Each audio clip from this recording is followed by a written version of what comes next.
Welcome back to the PFF NFL show here on a rookie review episode of the program. Myself, Trevor Sikkema, with Jon Ledyard here to talk a little bit about some rookie performances. One in particular, Caleb Williams, we got to talk about what's going on in Chicago. We have to get into it, John, at some point in the show, but we are going to kick things off by talking about the updated draft order because it's a rookie show, but it's sort of a draft show, right? We're at that time of the season. We're in mid-November now, so we get to turn our eyes towards the 2025 NFL draft, so we're going to update the draft order and give you guys our opinions on some updated team needs and how we think the draft could go at this point in time, or at least a direction that we might be heading for some of these teams that are picking in the top 10. John, how you doing today, my friend? I'm doing well. I didn't expect this sort of discourse in week 11 of the NFL season, where we'd be talking about the importance of curtains in stadiums and blocking light coming. I just hope that during this podcast that the PFF studio there is just very well curtained and you don't get any light in your eyes, Trevor, because I'd hate to blame something other than the studio if that happened. That would be a real shame, I think. Oh, my goodness. What a wild ride the Cowboys are this season. I feel like the Cowboys and the Chicago Bears are dominating the headlines for all the wrong reasons this week, as Jerry Jones continues to say that the sun being in our players' eyes is actually home field advantage when you really think about it. We know where the sun's going to be. It's actually God's fault if you really think when about you it. Really why think create about the it? sun? Like, come on. Like, do we really need it? I mean, unfortunately, we are going to talk about the Cowboys and the Chicago Bears when we talk about the draft order a little bit, because they're outside of the top 10 right now. But if I was a betting man, which I am, yes, I would be betting that both of those teams are going to be picking in the top 10. So we'll look at the top 10 and talk about, okay, who might be two teams that are going to be out, because I think the Chicago Bears and the Dallas Cowboys are going to be in. But as you can see on the screen here, we have the updated draft order 1 through 18. If you're audio only, I'll lay it out for you. Right now, if the draft were this weekend, heading into week 11, the Jacksonville Jaguars, hello darkness, my old friend, would be picking number 1 overall. The New York Giants would be picking number 2. Both of those teams 2-8 on the season. Tennessee Titans, Cleveland Browns, and then Las Vegas Raiders at 3, 4, and 5 at a 2-7 record. Got a handful of 3 and 7 teams. The New England Patriots picking 6, the New Orleans Saints picking 7, the Jets at 8, and the Carolina Panthers at 9. All of those teams 3 and 7, and then to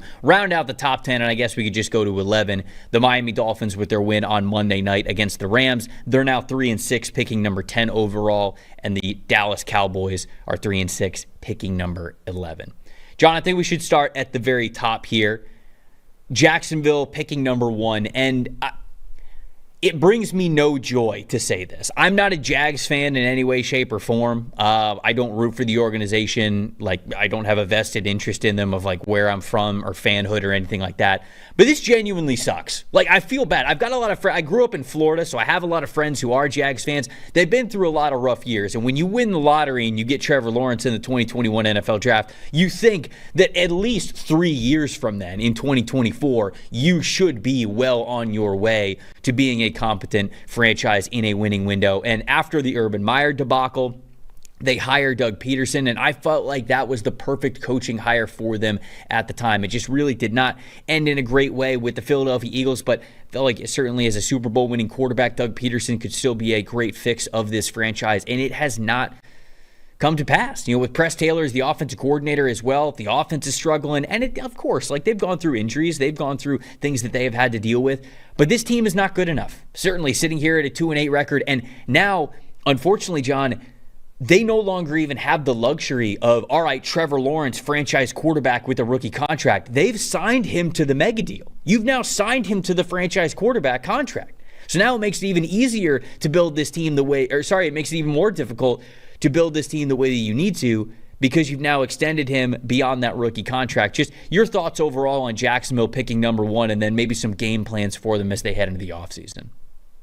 Well, it would be critical for them to stay at one, right? Like, especially in this class when we'll see how teams see the top of the quarterback class, but certainly right now it does not seem like a deep quarterback class. And so because of that, I think you will see teams clamoring to get to whoever ends up being, and we don't even know who that is yet. There always is one. So if people might say, oh, it's a bad quarterback class, maybe there won't be this bidding war at the top. Teams will convince themselves that one guy is the guy to turn around their franchise because they've got no other choice. Look at teams 2 through 5 at least on this list. The Giants absolutely need to get a quarterback. The Titans absolutely need to get a quarterback. The Browns, they should flip that page and need a quarterback. The Raiders need a quarterback. So there is just so much need amongst the other teams in the top 5, and there will be a bidding war to convince them as they try to convince each other which one may be the top quarterback in this class. So because of that, I think Jacksonville's in a pretty good position if they're able to keep this spot. Jacksonville can do a bunch of different things, but obviously if you have that pick and you don't need a quarterback and there is interest for a quarterback, which we would assume at this point at least that there will be, then yeah, you need to be selling that pick, and the Bears are a prime example of that, although not everything is going swimmingly, as we'll talk about in a little bit. But the Jacksonville Jaguars, I think, have needs at corner that are significant, and we have seen on a lot of draft boards right now, there are 2 corners, depending on what you think of Travis Hunter, and Michigan's Will Johnson, who kind of hasn't played as much as we hoped he would this season. But those guys are sort of at the top of teams, top of the boards right now as you look around at draft analyst boards. And so you wonder if maybe they could target one of those guys. You could also see a wide receiver potentially going to Jacksonville as well. There's definitely plenty of needs, and they have the ability to kind of move down and address those needs while adding other picks, which is one of the more optimal spots to be in when you are clearly a bad team. For Jacksonville to be like 8 or 9 would be not very advantageous to them in terms of really turning this thing around. But with that pick, if you can hit the other picks when you get after you trade down and you can add enough resources, it's not inconceivable to see this. Obviously, they'll need to nail the next coaching hire. I'm sure that's going to be on the horizon at some point, but it's not inconceivable to see a path where they could turn it around at some point if they are able to maximize that pick. Yeah, the way that it feels like the draft is playing out right now and is, if they're not thinking about if they're not thinking about Travis Hunter, I think you're trading down no matter what. Like, I think that you have to, because if you're thinking offensive line, if you're thinking like other corner, like if you're thinking Will Johnson, or if you think the cornerback class is pretty deep, those positions you can get later than number 1 overall. And I think the only real way that you're staying number 1 if you are Jacksonville is if you are thinking about Travis Hunter. And in my opinion, this is just one analyst take, I'd be drafting Travis Hunter as a corner, and he would primarily be playing cornerback. But also, if you're drafting him number 1 overall, like if you're saying to yourself, I'm not going to entertain trading down for teams that might need a quarterback, even if it's not a year where you're getting 3 first-round picks, 2 second-round picks from some team moving up to get a QB, you'll get something. Like, you're going to get something from a team wanting to trade up. You mentioned some teams that are already in the top 5 right now, or slated to be in the top 5, that have these quarterback needs.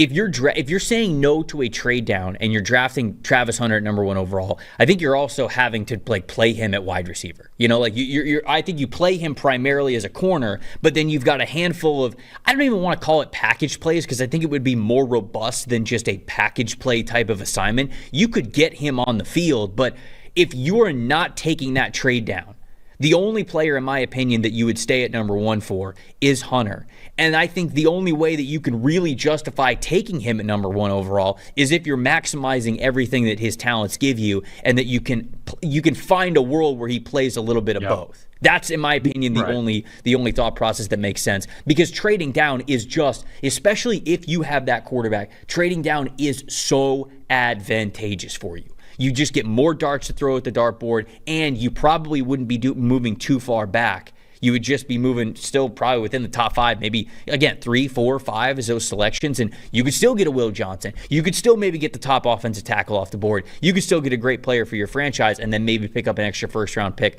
for next year and some other picks sprinkled in there. So that's my thoughts with the Jacksonville Jaguars at number 1. But, positional value is a huge part of this, right? Like, that's going to be the conversation around Travis Hunter. I think most people will probably believe he can play wide receiver or corner in the NFL, and that speaks to his giftedness.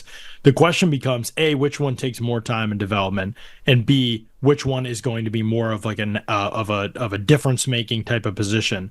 Obviously, you think about it just practically, wide receivers touch the ball way more than corner. Obviously, that brings a ton of value, but he's probably less developed as a wide receiver, as I've seen it at least, than as a corner in terms of the technique and nuance of the positions. That doesn't mean that a team won't choose to take him there and develop him there. It's just rare. We don't see corners taken number one overall, right, very often. So it does become sort of is this guy that transcendent of a player where you just feel like you want to get him in the building and figure out exactly what the role is going to look like as time goes on? Or is this a situation where you feel comfortable, you jump down to 5 if the Raiders offer you a bag, and to move up and get ahead of these other teams? You jump down to 5 and, Hunter probably isn't there. It's too far out to say anything with real certainty, but maybe Hunter isn't there. And then at that point you end up, being happy to take another position. Are you comfortable with that? Or you feel like he's such a transcendent player that you would just bypass the extra draft capital that you would get from drafting him? And the Giants are going to be one of the key catalysts here as we move to number 2 here as well. Because who is even running the Giants and what kind of offense are they running is a key part of this.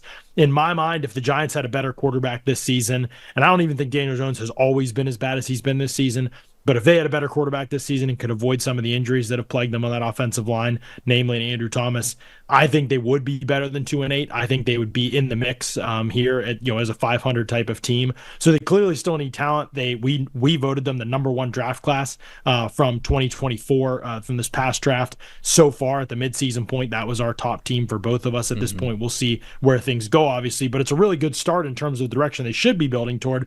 We've talked about this at length.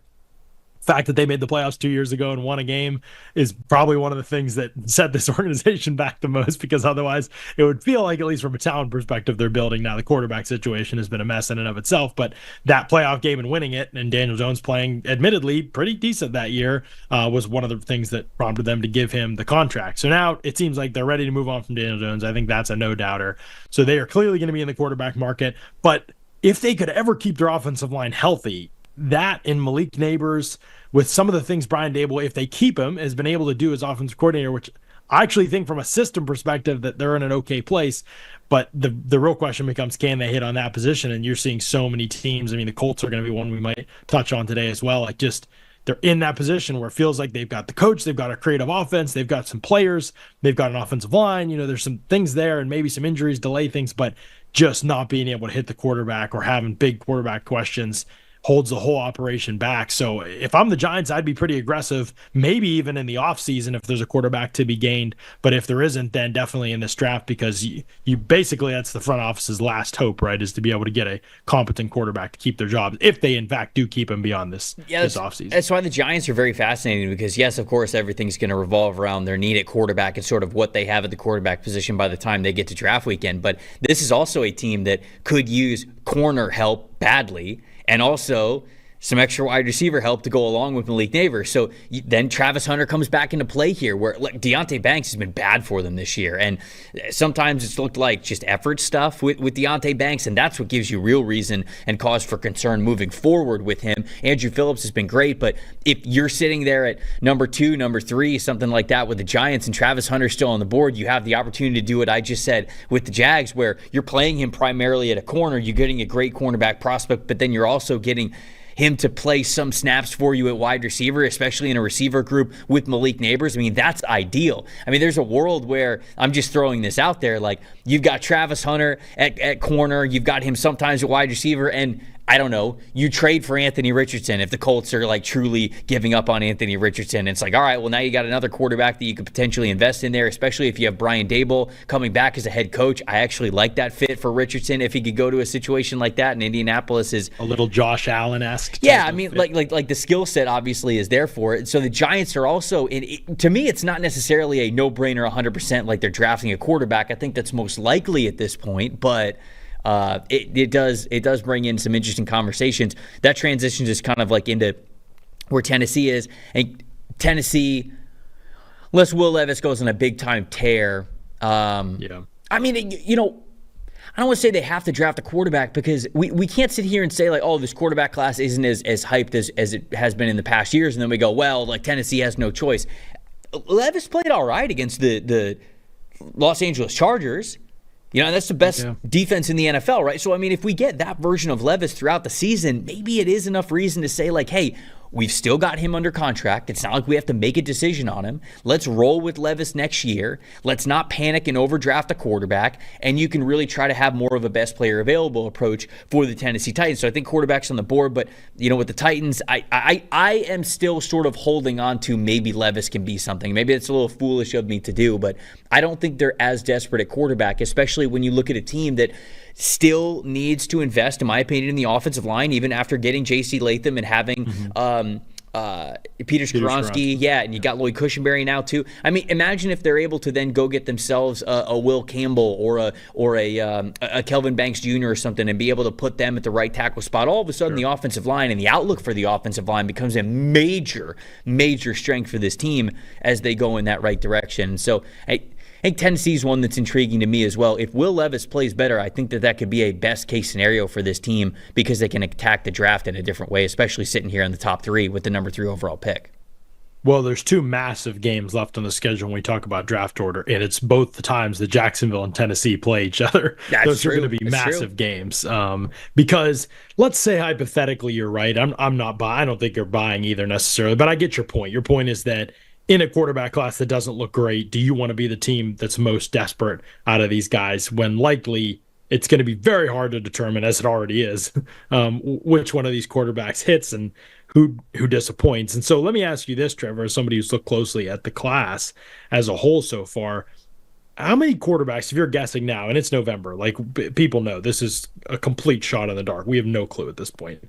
But how many quarterbacks would you be like optimistic about going in the top 10 if you were thinking about from a draft evaluation standpoint? We know the team need is there. Let's just say the team need is there across the board. There's a clear argument to be made for the Giants, the Titans, the Browns, the Raiders, perhaps even the Saints, but let's even say the Saints are like they're not there yet, right? And there's no reason for them to be. Their rebuild's going to be lengthy, and where they draft it better not be giving up resources to jump up in a questionable class. Let's say Rodgers retires, the Jets are in there, the Panthers sure. I mean, we'll see Bryce Young a little better the last 2 weeks, but still nothing great. Like maybe they're still back in that situation.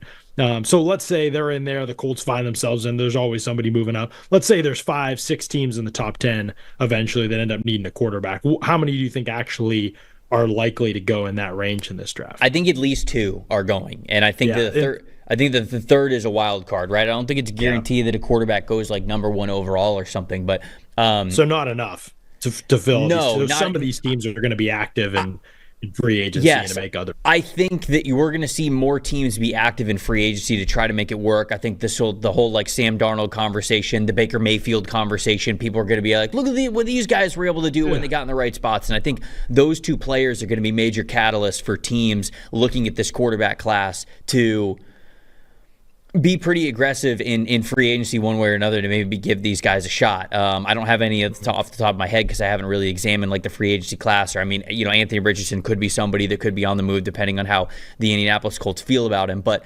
those guys, even Darnold, like what are the Vikings going to do with Darnold is a big question. Exactly. And the Steelers with Justin Fields, like these guys look like top 32 guys. That's not saying anything, but when you have the chance to do that and draft a really good player and you're not going to win anyway, it kind of seems appealing. So I think that we're going to be more aggressive for those free agent quarterbacks here this year, but I still think we're getting at least 2 quarterbacks in the top 10 in this upcoming draft. I feel the most comfortable about Shedeur Sanders and Cam Ward as the 2 guys that the NFL likes, would NFL teams would like the most in the top 10. Garrett Nussmeier is somebody who's in the conversation. I think Jalen Milroe is in the conversation, I think, but in my opinion, it feels a lot less consensus, and Nussmeier has to finish the season strong, and so would Ward, so would Milroe to even be considered sort of in that conversation. But Milroe at least gives you the rushing ability, the dual threat ability. He gives you the athletic talent, kind of everything that you would want there. He's just still inconsistent. And then Nussmeier, I mean, he's a big game hunter, but there's too many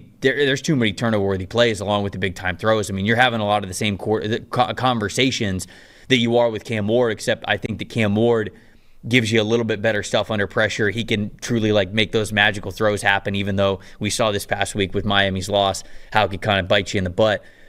I would say that Ward and Shedeur would be the 2 quarterbacks I'm most comfortable with in the top 10, and then I think those other 2 guys are sort of wild cards for maybe the top 10, top 15, top 20, whatever you want to say there, depending on the needs. And I won't make you rank them, but I'm guessing that you'd feel lower about when you consider all the context, most of those guys than last year's class, for example, which obviously was a good one. Yeah. But I think that there are just a lot of questions in this class. Even as I check out your work and Dane Brugler's and I watch live, I see even quarterbacks like Shedeur Sanders, who I think will be at the top of the list, with like potentially fatal type of flaws when it comes to pocket management and urgency against pressure and making plays on time consistently, coupled with the fact that his physical tools aren't like unbelievable in my opinion. And so those sorts of questions, it's like, okay, what's the ceiling? And then the floor might be pretty low. And to me, there's a lot of guys in this class that might not have super high ceilings and the floor is pretty low. Like they could bust really bad at this position. And I think that's going to cause extreme differences in the way that these quarterbacks are evaluated. I think some teams will have guys way lower than others, and it's going to be one of the more polarizing years for quarterback evaluation that we've seen, which is going to result in some fascinating decisions, and namely for Tennessee specifically, or teams like Tennessee who have a young guy, rookie contract. You're not paying a ton for this position. Perhaps you go out and you're aggressive to add one of these names that we've thrown out there, Darnold or somebody, or perhaps they finally go the route of just saying, you know what, we tried to spend the most total guaranteed money in free agency or in the offseason this past year, and the deals that we made, it didn't work out for us. We're looking at contracts we regret, perhaps, in L'Jarius Sneed and Calvin Ridley and maybe even Cushenberry, who's been okay and solid, but not some panacea for them. Like, what if they're looking at it that way and they're saying, you know what, let's go think about this thing long term. Let's get the best talent we can get in here, and when we feel real conviction about the quarterback class, because we're going to be drafting high every year, we'll go after a guy. But for now, let's let Levis continue to try and see if he can grow. If we hit on him, great. If not, no worries. We'll lose, and we'll be in top picking team next year when maybe the quarterback class is better. So it's a dangerous game to play, but so is swinging with the number 3 pick if that's where they end up on a quarterback and missing. Whereas a team like Cleveland, how many choices do they have? Like at this point, even if you're not going to feel like, oh, we got to bench Deshaun Watson because he's played really poorly, the injury history for Watson now at this point is so significant that I don't know how you could trust that he's even going to be the guy next year. And you don't have a young guy you'd like to see give a chance on your current roster. So they feel like a team to me that like desperately needs somebody on a rookie contract because they can't make a move for another quarterback and actually pay him. No. So they seem like to me one of the more likely teams to draft a quarterback unless they just feel like they're going to tear the whole thing down to the studs this offseason and eat a bunch of dead cap. And I don't really know what the path is for Cleveland unless they hit on a rookie quarterback, though, to be honest. That's I was going to say that's good sort of ushering into where Cleveland sits at number 4, because in my opinion, like it's only quarterback for the Cleveland Browns. You have to pick a quarterback here. You have to take a flyer on one. And then I think maybe the only other conversation is like, okay, well, we're not going to take one in the top 10. We'll take one later to almost like make the cost a little bit less. But that would be a silly thing to do for you. If you're drafting a new quarterback, you want to draft one as high as possible because they're, in theory, going to give you the best chance to win. So I think Cleveland's pretty much locked into a quarterback at number 4, which is why, it doesn't really matter how the rest of the league views this quarterback class. Unless Cleveland just is crazy and they say, nope, we're good with Deshaun. We're paying him. It's fine. He got hurt. He'll be fine. He'll be good next year, which, man, you talk about absolutely dropping a bomb on your fan base and anyone's willingness to root for this team. That would be an easy way to do that for the Cleveland Browns. Yeah, but if they draft one too, like think about the mental makeup the player they must draft will have to have, because assuming Watson is still there, you have to have somebody that's going to come in with the mental makeup to know what the situation is. We gave this guy the most guaranteed money. See, I'm great with Cam Ward there, though. Like Cam Ward has not given a damn his entire college career. He worked his way up from being a 0-star recruit, played at Incarnate Word, played at Washington State, now transfers over to Miami. I mean, the play style in which he has, where there is no moment, no play, no pressure in his face that is too much for him to overcome or that wavers his confidence, like that's genuinely the type of player that I think Cleveland should draft. Like, I think Cam Ward as the pick here at number 4 for Cleveland would be so ideal in my opinion, because Cam Ward would come in and be like, I don't care how much this guy's getting paid. I'm going to be the best quarterback on the team. I really do believe that he's got that kind of demeanor. He'd be perfect for this situation, in my opinion. Yeah, that could be, but that's going to be an important part of the evaluation with the Browns, I think, is just determining who the person is too. Not only because of the Watson factor of him being there now, but also because man, has no organization ever, like, the face of the next guy, he can't be a flop, he can't be a bust, he can't be saying dumb things in the media each week, he can't be self-assured about himself or not caring what he says or how he sounds or any of those things. Like, much as we may roll our eyes sometimes at those things during the pre-draft process, and I totally understand why, the reality is teams care a lot about him, and no team should care more about that stuff than the Browns, just given the track record and also given where the last couple years has brought them as an organization, where their fans sit, where things within the organization sit. All of those things are major red flags for them and for any team, but should be major red flags for the Browns. So I think they're going to err really closely on that side. So the interview process will be really telling as it reveals certain things about certain players in that. And then the Raiders are another one, Trevor, they really have absolutely nothing at quarterback on the roster now. And they've already done the veteran route, right? Like they did the Jimmy Garoppolo thing. They brought in Gardner Minshew, and it's like, okay, you're kind of out of strikes now at this point. So that's why people can look at this quarterback, and you can say all you want, like, oh, it's not last year's class. There's not going to be a quarterback drafted in the top 10. Yes, there is. The Las Vegas Raiders are drafting a quarterback in the top 10. It doesn't really matter which name you want to say. Garrett Nussmeier, Shedeur Sanders, Cam Ward, Jalen Milroe. The Raiders are not getting out of the top 10 this year without a quarterback. They have to. They're not going to go through free agency again.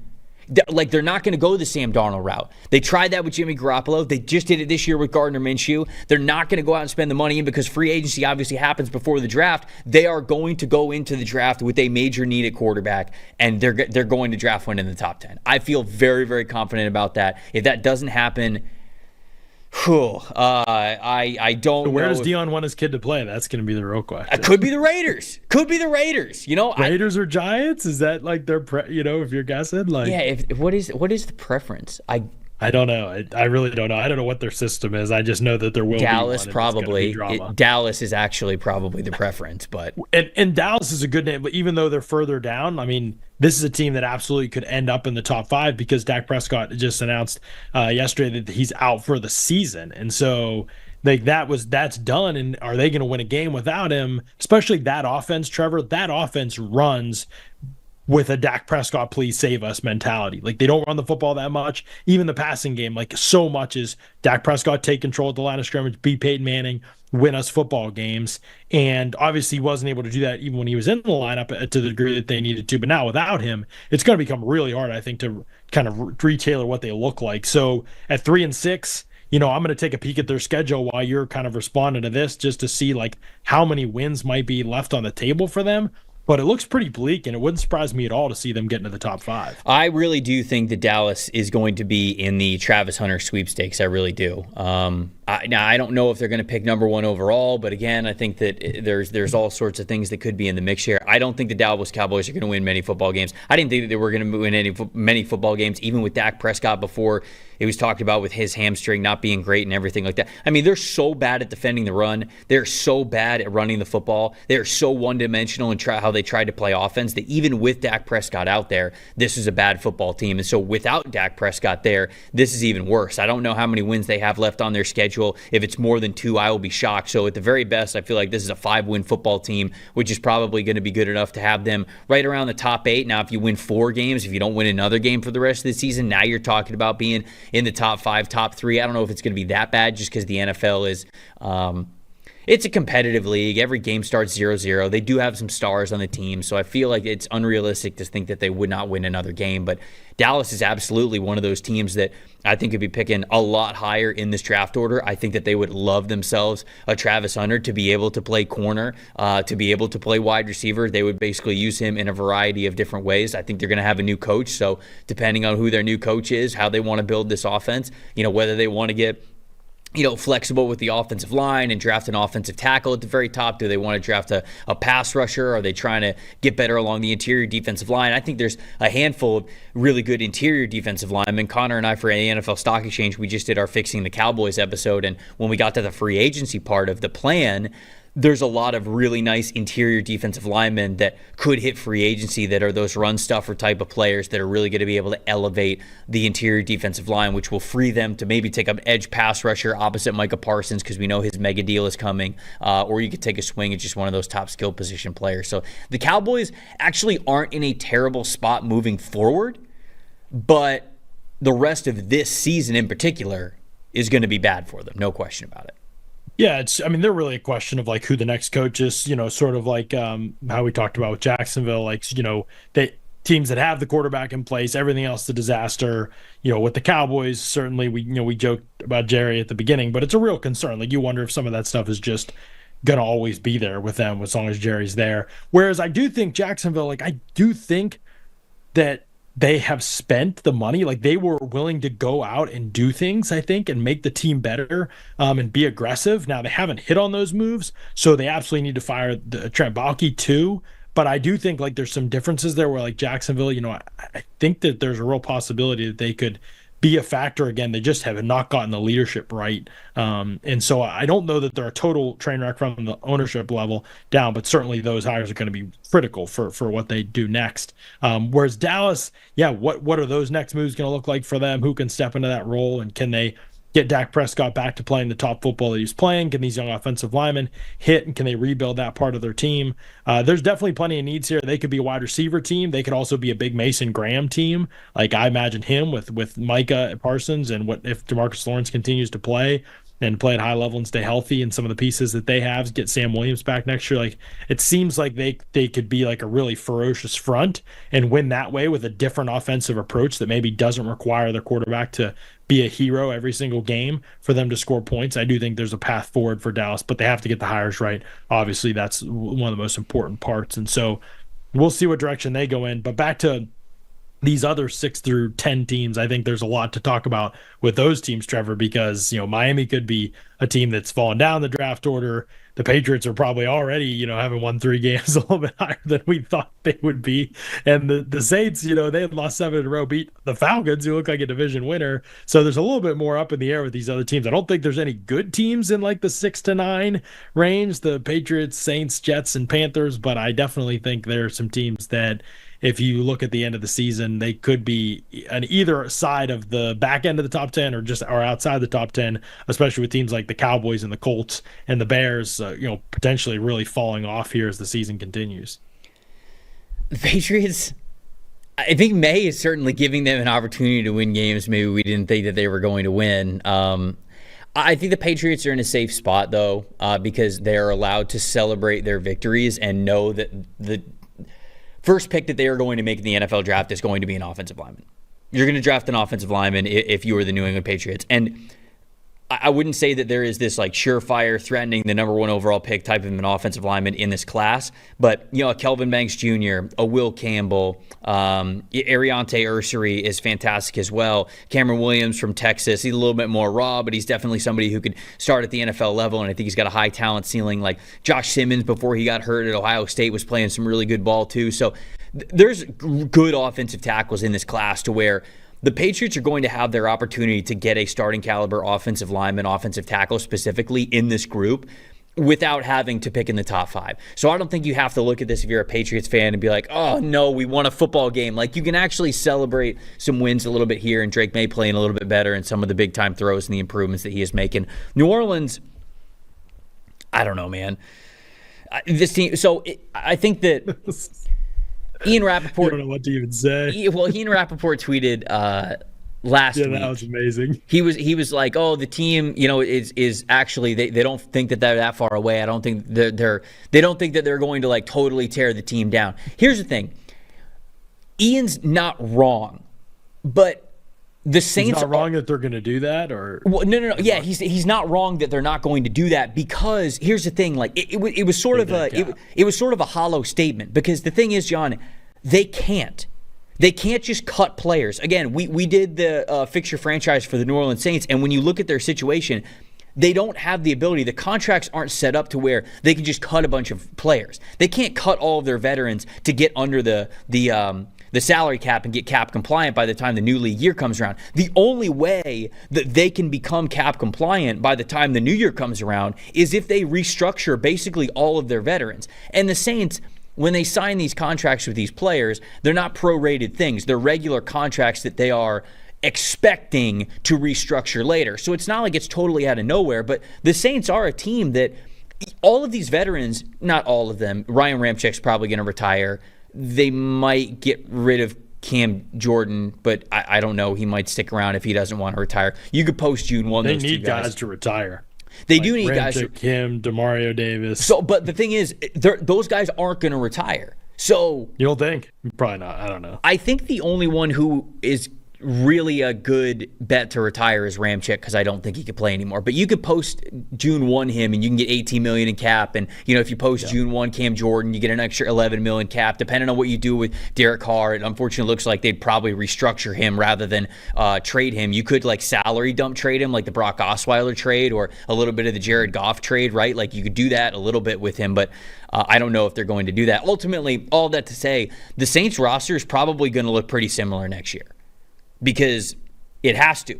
There's no other way that they could get cap compliant without taking a lot of their veterans and restructuring all of their contracts. So Rappaport technically wasn't wrong. It just wasn't as much of like a bombshell tweet as I think a lot of people believed it to be. It was sort of like a hollow headline. It was just a shallow headline because this is what they were always going to do. Now, that brings into the discussion of what are you doing at number 7 overall. And I think how the offensive line plays in particular for the New Orleans Saints down the stretch is going to mean a lot. And certainly how the defensive line is going to play down the stretch is going to mean a lot, because those are two areas where they have struggled mightily this season. And I think the offensive line has showed more flashes than the defensive line. But this is absolutely an area where I'm honing in on the trenches for the New Orleans Saints. And even if you are trading Derek Carr, I would much rather you give Spencer Rattler a legitimate shot next year than draft another quarterback. Go for the trenches one way or another for the New Orleans Saints. So that's where I am on the Saints and how I can assess sort of where they're at with the draft. Yeah, I mean, how many teams in NFL history have ever needed to trade back more than the Saints? Obviously, you think about who's on the board, but this team just needs draft picks and draft picks and draft picks, because their cap is in such a bad situation for years. They just need guys on rookie contracts, and they need young talent. It's the only way this thing turns around is the veteran guys end up being stable enough to be not a complete joke, which they were for that 7-game stretch for the most part, and bounced back and got the win out of nowhere against the Falcons, largely on the strength of a couple vertical plays. But I think that when you look at the Saints, I don't see many more wins in their future for this season. And so they're probably going to be high, and they're probably going to have a pick that somebody wants. And their ability to move out of that spot and turn it into more assets rather than fall in love with a single player. I say this now without having strong opinions about a certain player, but the Saints just need players. They need way more picks. They need way more young talent on rookie contracts, and they need way more bites at the apple. That's really what they need. They need to fill their roster with super talented players on rookie contracts, because they're not going to have another opportunity to do so with their cap situation. And so they've got to do that for a couple of years and then hope those guys are ready to peak when some of these contracts are coming off their roster and they're ready to be a good team again. And in the meantime, they're always looking for a quarterback. I don't know that this is going to be the class for them, especially if they end up in the 7 to 12 range of the draft. And they certainly shouldn't move up. That would be crazy. But this is a team that needs to have their eyes open for that over the next couple of years, and just accept the fact that this is the grave that you dug for yourself. And so they're going to die in it. And I think at some point you hope that you come back to life as a franchise. But the way they've put themselves, the only path to do that is by drafting really well. And the more bites at the apple you have, the better chance you have at drafting really well. I mean, we could go on and on. Obviously, we could do a 2-hour show about the draft order. We do have to open a weekly show on. I mean, we can't. You know what we have to do? We need to do a mock draft on this show at some point to make sure that we can hit everything. Yeah. We can flex the mock draft simulator. I got to update the draft order here coming up soon as I'm finishing some defensive rechecks on guys. But then we'll get into a mock draft. I know people watching the show are like, they didn't get to my team. We will. We promise. We can even get a mock draft in here. But we got to move on, because I do want to talk about Caleb Williams and the Chicago Bears and just what is going wrong, because this is a rookie review show. But before we get into that, you guys, if you're watching this on YouTube, you can see I'm wearing a hat, and it's not just a hat. This is my favorite hat. A staple hat is so important to a lifestyle, right? Because you can wear a hat in so many different ways. You can wear it when you're working out. You can wear it going out. You can dress it up. You can dress it down. It's got so many different purposes, and when you have the right hat, it's so perfect. It's so versatile. This is a Malin hat, and I really do. This is my favorite hat that I've ever had, because the durability and the flexibility of this hat is fantastic. I'm not going to lie. I got a small head. And sometimes finding hats to fit my head correctly, the ones that actually have the structure and you're going to last a long time and are durable, it's actually hard to find. I have finally found one with these Malin hats. If you are somebody who loves to work out, for example, with a hat on, which I am. I don't work out in this hat specifically because I actually have multiple Malin hats. I like to work out with a hat just because, it helps, take up the sweat on my head. Obviously it makes me feel like, genuinely, it makes me feel like I'm in the zone when I'm working out when I have a hat on. So I love working out with a hat. Their hats are perfect for just that. I mean, if you're a runner and you're sweating a lot, they're really absorbent and they're durable and they take water really well. If you're out and you're out working out and it's raining, they're great and they're really water resistant as well. They also have different types of hats, right? It's not just working out. It's not just the lifestyle, the kind that you can throw on before you go out for drinks on a Friday or a Saturday or a date night or something like that. They've also got the thermal hat, which will help keep you warm during the winter. Please, just go check them out. I mean, these are so durable. The structure's fantastic. When you pick up the hat and when you put it on your head, you just know this is a hat that is going to last you a long time, that you're going to love. It's not going to fade. It's going to be durable. And most importantly, guys, it's made with quality. I am somebody that when I'm looking for clothes or shoes or whatever, if I don't think I'm getting the bang for my buck, I'm not going to be interested. The second I picked up and put on these hats, I knew I had a really good one that was going to be worth the money for it. So check out Malin, MELIN.com, to see all the different hats that they have. They're going to last you forever. Once you put on these hats, I guarantee it's going to be one of your favorite hats. So check them out at Malin.com, MELIN.com. Put these hats to the test yourself. Chicago Bears, Caleb Williams, Shane Waldron, not anymore. Matt Eberflus, the era, the Ryan Poles, the decisions, everything. The vibes are terrible right now. I don't think there's any other way to put it. Caleb Williams in this game against New England Patriots, they score 3 points. The first quarter offense has been just abysmal for this team. They have the lowest points per quarter average of any team in the NFL so far this season. They have now gone 23 straight possessions without scoring a touchdown. Caleb Williams in this game, 16 for 30, 120 passing yards, 0 touchdowns, 0 interceptions, had 2 rushes for 15 yards as well. He was sacked 8 times in this game. John, I'd just love to hear from you. Obviously, Caleb Williams was touted as, yes, this is the number 1 overall pick. You do not overthink this. This is a Heisman Trophy winner. He's been one of the best players in all of college football for the 3 years that he was out there. Prolific offenses both at Oklahoma and USC under Lincoln Riley, and it looks anything but in Chicago. Your assessment of Caleb Williams and where we are right now with the Chicago Bears? He sucks. Just kidding. I mean, look, he might not suck overall as a talent, but right now it's bad, man. I mean, they just fired Shane Waldron. The vibes could not be worse right now in Chicago. But yeah, go on. Yeah, I think there's still obviously a ton of promise, but this is what the hardest thing with Caleb, and I said this during the pre-draft process too. The hardest thing with Caleb Williams is going to be figuring out the fit, because hypothetically, Caleb Williams can do things in any system. So you kind of think, oh, my system could work for him. If I bring him in and ask him to do the things that work in my system, eventually he'll tailor like the rough edges of his game out and he'll fit in my system. Because hypothetically, what can't Caleb Williams do?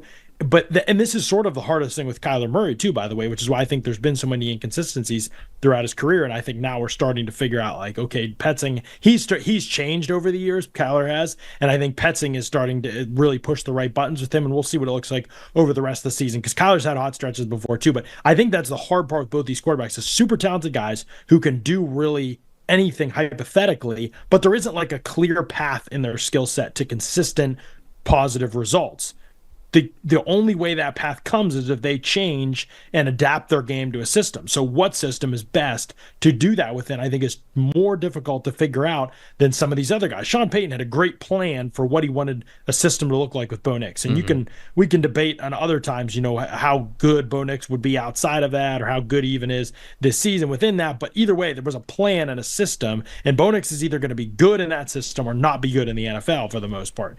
Whereas I think with Caleb Williams, this is the trickiest part, like getting the fit of the OC in the system and then getting him to change and adapt his game. Now, if the offensive line was better and the skill position players looked like they cared for more than a couple plays a game, then maybe this fit could have had more time to run its course and we would have seen if it would have actually worked or not. As it currently stands, with the offensive line being maybe the worst in the NFL, the protection scheme not being good enough consistently, coupled with the fact that guys aren't getting open and the route combinations sometimes just absolutely stink. Like, guys are in the same space all the time. There's not enough easy stuff. There's a lot of stuff down the field where Caleb Williams, I'll get to that in a little bit after you respond, but has been so rough this year on any vertical concepts, which I don't know if Waldron could have foreseen that, but it's a big part of their offense, and he has not been able to hit anything. And like, all of these factors being negative mean that they're not getting the time to work this out. So when you think about some of the factors, think back to a Buffalo in the early days when it took 3 years to get Josh Allen to where he needs to go. And I know everybody likes to point to that, and it's not necessarily that that's the path for every single player, but it took a long time, right? They still had elements that were working, right? And so while Josh Allen adapted his game to what the offense asked of him, the other elements were like fine. There were other factors in place that were positive. It wasn't all a disaster. All of it being a disaster means that there's no progress being made here. So that, I think, makes it seem like this, like Shane Waldron was awful. And there are definitely ways in which he was. Is Shane Waldron the worst offensive coordinator in the league this season? Absolutely not, in my opinion. But there are definitely things that were really off here that I don't fault them for necessarily moving in a different direction. But if you're asking me why it all falls apart, I think it's a combination of everything working together. And Caleb is going to take time to tailor his style of play to any NFL system that he's in. So they're going to try again at some point, and we'll see what it looks like with Thomas Brown. But more than likely they'll try again after the season, and perhaps it's with a new head coach. Seems like we're trending that way, and the Bears are trending that way. But that is going to be the adventure. Every single hire that they make is who can fit to Caleb, who can Caleb fit to, because his game is really, really unique. Even though he hypothetically can do a bunch of different things well, consistently he doesn't play any one way. And so I think that's just going to be a big challenge for whoever they end up with as coach. The big question now is just simply, is Caleb the problem, right? Because I think that there's a lot of things that are going wrong now in Chicago. Like, the offensive line has not been perfect. There's no doubt about it. Shea Waldron's scheme and how he is putting players in different positions, it does not feel like it is most advantageous. You mentioned how some of the route concepts are not really complementary of each other, but now you also, like, it's not just DJ Moore, man. It feels like it's the receiving room at large that it just not really caring as much as they could. And I don't mean to say that to like call out effort of players, but it just feels like they're not very bought into what is going on and that it's going to work. So ultimately the question is now, is Caleb the reason why things have taken a downward spiral? Like, is Caleb the reason why Shane Waldron is just throwing stuff at the wall and trying to see what sticks? Is Caleb the reason why the wide receivers feel like they're not giving it their all for the entire game? Do they just think or know that they're not going to get the football? There were a couple of times this past game where Caleb gets hit and there's no offensive lineman running over to help him up. Like, that happened a handful of times on his sacks and his big hits, and it's like, part of me, sometimes you don't blame him, because on Caleb's first sack that he took of the game, the pocket was more than good enough. He had more than enough time to either find the right receiver, go through his reads and find the right receiver, or escape, give his guy a chance, or throw the ball away, or scramble, or just like pick up a couple, something. And Caleb is more indecisive right now than I've ever seen him. At Oklahoma, at USC, anytime. I've never seen Caleb Williams this indecisive. And I get it. You come from high school and you get in a Lincoln Riley system and everything's sort of wide open. You're just letting it fly. And of course, it's easy to have some confidence when you're lighting up the scoreboard. I understand that. It was always going to be, like you said, a little bit different at the NFL level. But he is not broken beyond repair. I want to make that very clear. But Caleb Williams' mental process right now is broken. There are a handful of times, maybe even more than a handful of times, in last week's game against New England Patriots where it's like, dude, you got to throw that football. Like, it's right in front of you. You're looking at it. Your process is even correct. You saw things in the pre-snap that is like, okay, this is where I'm going. This is my primary read. And if things aren't wide open for him, there are too many times where he does not even give his players a chance. And maybe that's why the wide receivers aren't very happy right now with what's going on. And that's why I ultimately bring back the question, you need to figure out if it's Caleb. Because right now, he is a reason why they're struggling. There are a lot of potential reasons why they're struggling. Obviously, the vibes aren't great because they're losing. But is he the reason why stuff started to go so south this year?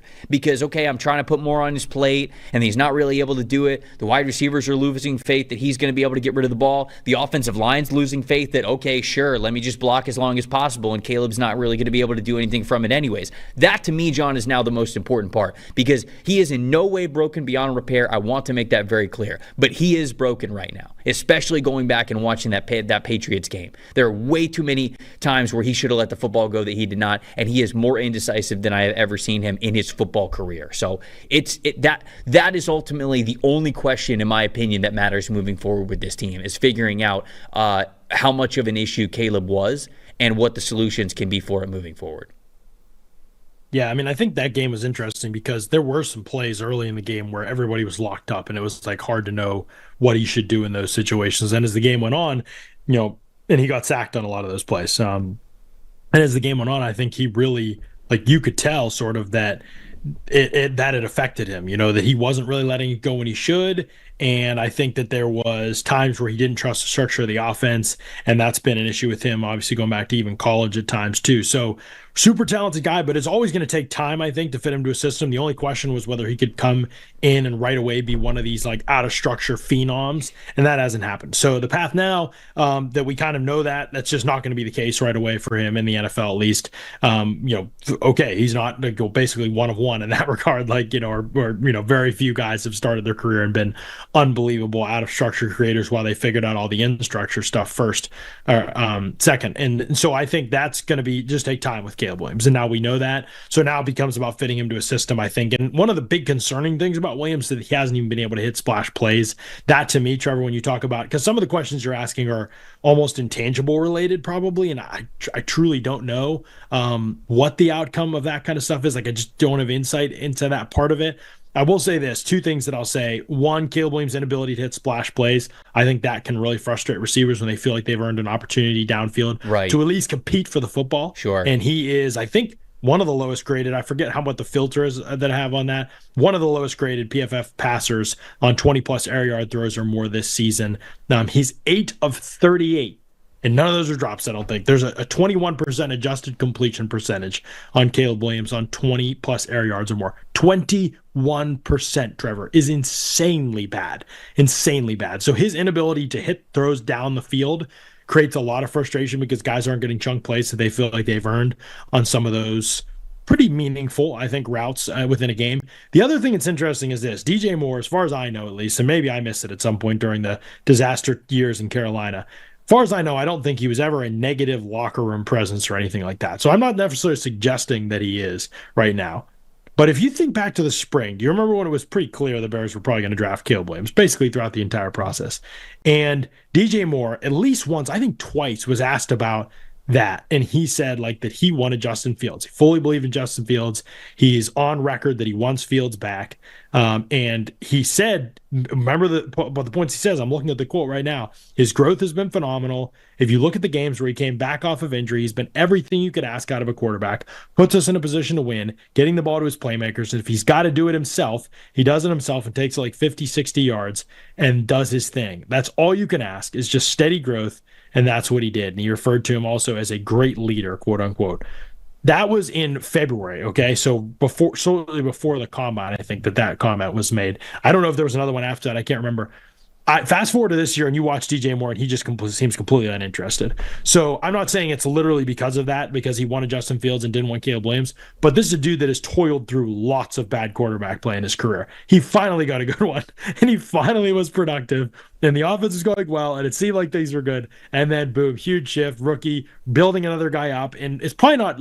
I'm guessing here, like obviously I'm guessing, but it might not be about Caleb Williams. It might just be about, I can't believe I'm in this situation again. Like I just found a guy who finally had a couple years of experience, right, was hitting his stride with me, and now I've got to restart everything again. That plus the fact that I think there's been some conversation he's 100% healthy. But I mean, he walked off the field mid-play a couple weeks ago. Like it was a scramble drill. He just walked straight to the sideline, took a seat. He was back in 2 plays later, and he got the football in that situation. So even if he was a little banged up, it feels like a little bit of an extreme reaction to walk off the field in the middle of a play. So for whatever reason, I don't know because we don't see all of it. The vibes are horrendous, and they can't just be like that on game days because some of these games are really competitive still when these things are happening. So this is something that carried over into early in the week, and maybe it's from the head coach down. Maybe it's from even above that down. I don't know. But when you see guys like DJ Moore and Keenan Allen, who I don't remember ever being problems in places that they've been, I feel like they've been relatively low drama guys in the past from what I can recall. Maybe I'm forgetting something. and they're running routes half-hearted and look disinterested and frustrated in the first quarter of games, like, to me, you have such a significant culture issue, and this is obviously from the outside looking in, so only those within the building can know specifically where that stems from. But to me, that's the number one thing to address moving forward the rest of the season and in the offseason, is that part of things has to be rebuilt in order for any of this operation to be effective. I agree. I hope it gets better, because Caleb was one of the most fun players in all college football for like 3 straight seasons, and I'd love to see it in the NFL, but clearly whatever this combination is not working, and the Bears got to get it figured out. Go follow all of Jon's great work over at the Audible and Analytics Substack, as well as the Audible and Analytics podcast that he does with Ollie Conley. Appreciate everybody watching and listening to the Rookie Review Show. For all the teams that we didn't get to hit to on the draft order, I promise a mock draft episode is coming at some point. We are going to get to you. We are going to talk more draft as the offseason goes on. But for Jon Ledyard, I am Trevor Sikkema. We will see you for this program same time next week. We'll see you guys then.